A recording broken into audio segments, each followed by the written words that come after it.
हुए थे तो उन्होंने क्या देखा? एक समय सब सहित समाजा, राजसभा रघुराज विराजा। सहित समाजा, राजसभा रघुराज विराजा। राज शुभाय मुकुर कर लीला, बदन विनोद मुकुर समदीना।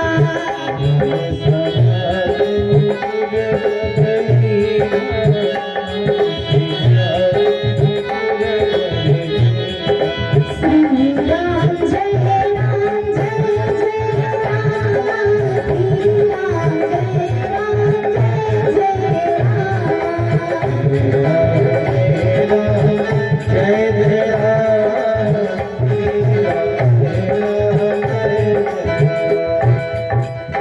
राजा दशरथ जी आज जब अपने सिंहासन में भरी सभा में सारी प्रजा के सम्मुख बैठे हैं तो उन्होंने दर्पण में अपने मुख को देखा। मानो उनके कानों के श्वेत रंग के बाल उनसे कुछ कह रहे हैं, ऐ राजन, अब तुम्हारी यह अवस्था हो गई है कि तुम्हें एक स्थान पे बैठकर विश्राम करना चाहिए और तुम्हारे पुत्र अब उस योग्य हो गए हैं कि ये राज्य सत्ता उनको दे देना चाहिए।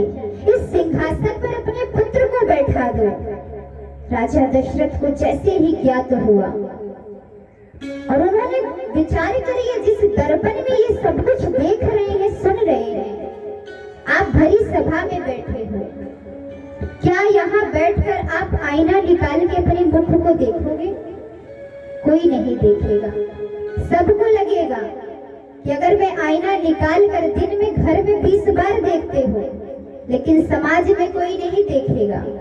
लेकिन राजा दशरथ ने आईने में अपने मुख को देखा। वो कौन सा आईना था? मन रूपी आईना। आप जब सत्संग में बैठते हो तो क्या अपने मन रूपी आईने में झांक कर देखते हो? नहीं। एक जो संसार का आईना है उसमें हर दिन देखते हो, कैसा लगता है?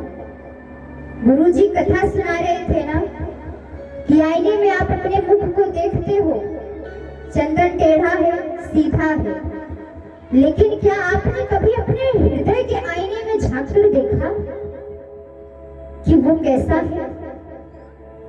जरूरी क्या है कि अपने मन रूपी आईने में आप हर दिन अपने आप को देखने की कोशिश करिए। ये जो चेहरा है इसको तो सुंदर बना लेते हो, लेकिन जो अंदर का आईना है अगर उसमें झांक के देखोगे तो हर प्रकार से आपके अंदर गंदगी भरी हुई है। राजा दशरथ दौड़कर कहाँ जाते हैं? अपने गुरुदेव के पास। सारी बात बताई गुरुदेव से। कहा, गुरुजी, मैं विचार कर रहा हूँ कि अब मैं अपने पुत्र को, जो मेरा पुत्र राम बड़ा है, तुम्हें उसे अपनी सिंहासन दे दो। जैसे ही गुरुदेव ने सुना, ये तो बड़ी अच्छी बात है, क्योंकि गुरुजी तो सब कुछ जान गए, जानते थे। तुरंत ही पंचांग खोलते हैं, उसमें देखते हैं कौन सा लग्न है, कौन सी मुहूर्त है, किस दिन की। तो गुरुदेव ने क्या देखा कि उसमें लिखा था कि 14 वर्ष के पहले राम राजा नहीं बन सकते। गुरुदेव ने सोचा कि अगर आज ही राम को राजा बना दिया जाए तो हो सकता है कि टल जाए। जैसे ही ये बात कहा, राजा दशरथ ने आज देखिए पहली बार अपने गुरुजी की बात को टाला है। हर दिन जो शब्द गुरुजी कह देते थे राजा दशरथ कर जाते थे, लेकिन आज राजा दशरथ ने कहा, हे गुरुदेव, मेरा एक ही तो बेटवा है जिसे मैं राजा बनाने जा रहा हूँ, और ये दिन पिता के जीवन में बहुत दिन के बाद आता है, और मेरे जीवन में ये दिन आया है, तो आप कहते हो कि आज ही राजा बना दूं? आज नहीं, कल बना दूंगा। कल की बात रख दिया। गुरुदेव ने मन ही मन विचार किया कि कल सुबह तो जरूर निकलेंगे, लेकिन हो सकता है कि अयोध्या का सूर्य कल अस्त हो जाए। राजा दशरथ बात नहीं मानते, यहाँ आकर अयोध्या में ढिंढोरा पिटवा दिया कि मेरा पुत्र राम राजा होगा। देवताओं को जब पता चला तो देवता इंद्र सब परेशान हो गए।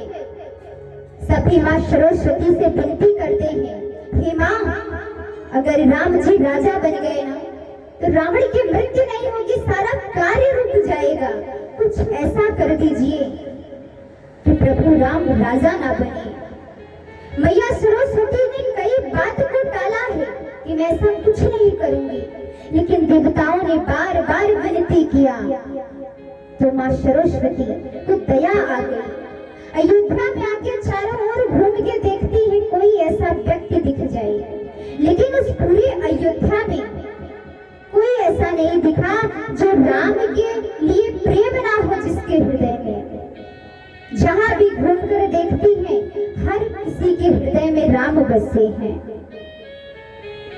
लेकिन उसी अयोध्या में घूमते हुए माँ सरस्वती ने देखा, एक मिल गई, नाम मंथरा मंदमती चेरी के कई की। ये जो मंथरा नाम की थी, ये ककेई के दहेज में मिली थी। कई बार होता है दहेज में मिली कुछ ऐसी चीजें होती है जो बड़ी खतरनाक होती है। जैसे ही देखती हैं बुद्धि पलट जाती है। अब जरा विचार करिए, आप सोचते हो कि सरस्वती ने बुद्धि को पलट दिया इसलिए ऐसा कुछ हो गया। क्या भगवान ऐसा कर सकते हैं? भगवान हर जगह है आपको सही रास्ता दिखाने के लिए। ये जो मंथरा थी ये पहले से कुटिल थी, कपटी थी। ये भगवान राम को कतई नहीं पसंद करती थी। माँ ने तो सिर्फ थोड़ा सा सहारा लिया इस कार्य को आगे बढ़ाने के लिए। अब दौड़ कर जाती है महल के अंदर, ककेई महारानी से कहती है,